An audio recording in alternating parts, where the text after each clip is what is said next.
कल्पना कीजिए कि एक बच्चा पैदा होता है, लेकिन दुनिया में कदम रखते ही उसे एक गद्दार घोषित कर दिया जाता है। उत्तर कोरिया दुनिया में अपने सख्त तरीन और अजीबोगरीब कानूनों की वजह से जाना जाता है। यहाँ के कुछ नियम तो ऐसे हैं जिन पर यकीन करना भी नामुमकिन सा लगता है। यहाँ चुनाव होते हैं, लेकिन वोट देने के लिए जनता के पास कोई विकल्प नहीं होता। वोट केवल एक ही व्यक्ति को दिया जा सकता है और यदि किसी ने वोट नहीं दिया तो उसका अंजाम सीधा जेल होता है। यहाँ के टेलीविजन पर केवल एक ही सरकारी चैनल आता है और उसे ट्यून करने या बदलने का कोई रास्ता नहीं है। उत्तर कोरिया शायद दुनिया का इकलौता ऐसा देश है जहाँ केवल अपराध करने पर ही नहीं, बल्कि अपराध के बारे में सोचने पर भी आपको सलाखों के पीछे डाला जा सकता है। यहाँ की हवाओं में भी खौफ का पहरा है, जहाँ परिंदा भी पर मारने से पहले किम शासन की इजाजत मांगता है। मासूमों का बचपन खिलौनों से नहीं बल्कि बंदूकों और प्रोपेगेंडा के बीच गुजरता है। इस रहस्यमयी देश की कहानी को समझने के लिए हमें इतिहास के पन्नों को पलटना होगा। साल 1945 तक जापान ने पूरे कोरियाई प्रायद्वीप पर लगभग 35 सालों तक शासन किया था, लेकिन द्वितीय विश्व युद्ध की समाप्ति के बाद कोरिया दो हिस्सों में विभाजित हो गया, उत्तर कोरिया और दक्षिण कोरिया। उत्तर कोरिया पर सोवियत संघ का गहरा प्रभाव था, जबकि दक्षिण कोरिया पर अमेरिकी प्रभाव बढ़ रहा था। साल 1948 में किम राजवंश के किम इल संग को उत्तर कोरिया का सर्वोच्च नेता बनाया गया और इस तरह Democratic People's Republic of Korea का गठन हुआ। हालांकि नाम में लोकतंत्र होने के बावजूद यहाँ कभी लोकतंत्र जैसी कोई चीज पनप नहीं पाई। साल 1950 में दोनों देशों के बीच एक भीषण युद्ध हुआ, जिसे कोरियन वॉर कहा जाता है। हैरानी की बात यह है कि युद्ध रुकने के बाद आज तक कोई आधिकारिक शांति संधि नहीं हुई है, इसलिए तकनीकी रूप से दोनों देश आज भी युद्ध की स्थिति में हैं। अपनी सत्ता को बरकरार रखने के लिए यहाँ दशकों से केवल एक ही परिवार का शासन रहा है। पहले किम इल संग, फिर किम जोंग इल और अब उनके पोते किम जोंग उन। हर शासक ने अपनी कुर्सी बचाने के लिए कानूनों को और भी सख्त बनाया है। यहाँ खौफ और सजा के दम पर लोगों को दबाकर रखा जाता है ताकि वे बाहरी दुनिया या दक्षिण कोरियाई संस्कृति से प्रभावित होकर विद्रोह न कर दें। उत्तर कोरिया में जनता के रहन सहन पर सरकार का पूर्ण नियंत्रण है। साल 2024 में यहाँ सनग्लासेस पहनने और शादी के खास परिधानों पर पाबंदी लगा दी गई। मेट्रो स्टेशनों और सार्वजनिक स्थलों पर मधुर संगीत के बजाय केवल किम परिवार के भाषण सुनाए जाते हैं और इस दौरान किसी को भी आपस में बात करने या शोर मचाने की अनुमति नहीं होती। अगर कोई व्यक्ति दक्षिण कोरियाई फिल्में या हॉलीवुड के ड्रामे देखते हुए पकड़ा जाता है तो उसे भयानक लेबर कैंप्स में भेज दिया जाता है। यहाँ तक कि इंटरनेट का उपयोग भी आम जनता के लिए प्रतिबंधित है। यहाँ इंटरनेट नाम का एक बंद नेटवर्क चलता है जिसे सरकार पूरी तरह मॉनिटर करती है। विदेशी कॉल करना यहाँ एक बड़ा अपराध माना जाता है, जिसके लिए मृत्युदंड तक दिया जा सकता है। मीडिया, रेडियो और समाचार पत्रों पर केवल राज्य का नियंत्रण है, जहाँ केवल किम राजवंश की तारीफ और अमेरिका जैसे दुश्मनों के खिलाफ नफरत फैलाई जाती है। लोगों के हेयर स्टाइल तक सरकारी लिस्ट के हिसाब से तय होते हैं। जीन्स पहनना, बालों को डाई करना या चमकीले कपड़े पहनना पश्चिमी प्रभाव माना जाता है और पकड़े जाने पर कड़ी सजा मिलती है। यहाँ तक कि भोजन में भी पाबंदियां हैं। हॉट डॉग जैसे अमेरिकी खाने और दक्षिण कोरियाई व्यंजनों पर पूरी तरह बैन है। यहाँ तक कि आपकी पसंद का हेयर कट भी किम जोंग उनकी पसंद से तय होता है। उत्तर कोरिया का सबसे क्रूर कानून 3 पीढ़ियों की सजा का नियम है। अगर कोई व्यक्ति शासन के खिलाफ आवाज उठाता है या गद्दारी करता है तो केवल उसे ही नहीं बल्कि उसके माता पिता और आने वाली संतानों को भी जेल या लेबर कैंप में डाल दिया जाता है। यह इसलिए किया जाता है ताकि किम परिवार के खिलाफ बगावत का खून पूरी तरह से खत्म हो जाए।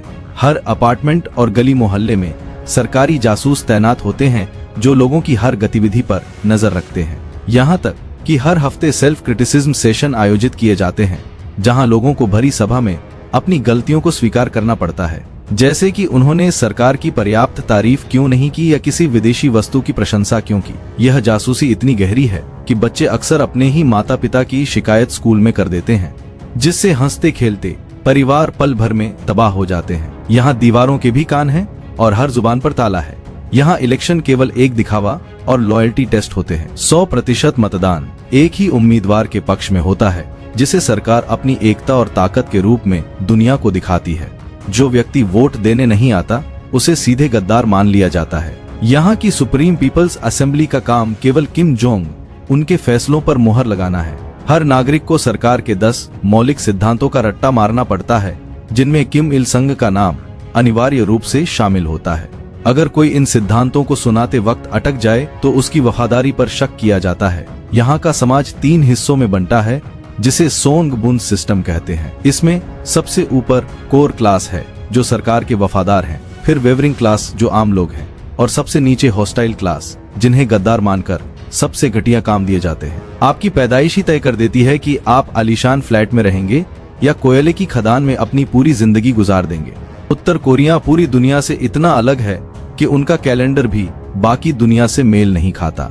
यहाँ जूशे कैलेंडर चलता है जिसकी शुरुआत साल 1912 से होती है, जो किम इल संग का जन्म वर्ष है। आज के समय में जब पूरी दुनिया साल 2025 में है, उत्तर कोरिया में साल 113 चल रहा है। यहाँ साइकिल चलाने के लिए भी लाइसेंस और नंबर प्लेट की जरूरत होती है।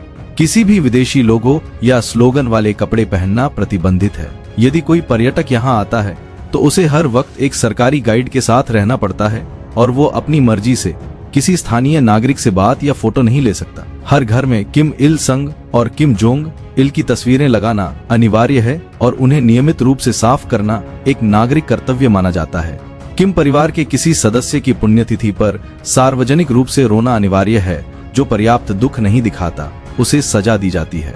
यहाँ बिजली, पानी और राशन की कड़ी निगरानी की जाती है और 17 साल की उम्र से हर मर्द और औरत के लिए 10 साल की सैन्य सेवा अनिवार्य है। उत्तर कोरिया के बारे में एक और कड़वा सच ये है कि वहाँ की जनता अक्सर भूखमरी का सामना करती है। जहाँ राजधानी प्योंगयांग में आलीशान इमारतें और चमक धमक दिखाई देती है, वहीं ग्रामीण इलाकों में लोगों के पास खाने को 2 वक्त की रोटी भी नहीं होती। सैटेलाइट इमेज में देखा गया है कि रात के वक्त पूरा उत्तर कोरिया अंधेरे में डूबा रहता है क्योंकि वहाँ बिजली की भारी किल्लत है। सरकार अपना सारा पैसा परमाणु मिसाइलें बनाने में खर्च कर देती है, जबकि आम जनता घास और पेड़ों की छाल खाकर अपनी भूख मिटाने पर मजबूर है। यह एक ऐसा मुल्क है जहाँ की जेलों को लेबर कैंप कहा जाता है, जहाँ कैदियों से जानवरों की तरह काम कराया जाता है और छोटी सी गलती पर मौत के घाट उतार दिया जाता है। यहाँ का हर नागरिक किम जोंग उनके लिए केवल एक संख्या बनकर रह गया है, जिसकी अपनी कोई ख्वाहिश या सपना नहीं है। उत्तर कोरिया के बारे में यह सारी जानकारी उन लोगों के जरिए बाहर आई है जो किसी तरह अपनी जान जोखिम में डालकर वहां से भागने में सफल रहे। स्पाई सैटेलाइट्स और चोरी छिपे लीक की गई फुटेज ही इस बंद मुल्क की हकीकत को दुनिया के सामने लाती हैं। हो सकता है कि आज वहां और भी खतरनाक नियम बना दिए गए हों, क्योंकि किम शासन हमेशा अपने लोगों को बाहरी दुनिया से काट कर रखने के नए तरीके ढूंढता रहता है। कुछ लोगों ने USB ड्राइव्स और गुब्बारों के जरिए दक्षिण कोरिया का कंटेंट उत्तर कोरिया भेजने की कोशिश की है ताकि वहां के लोग सच देख सकें।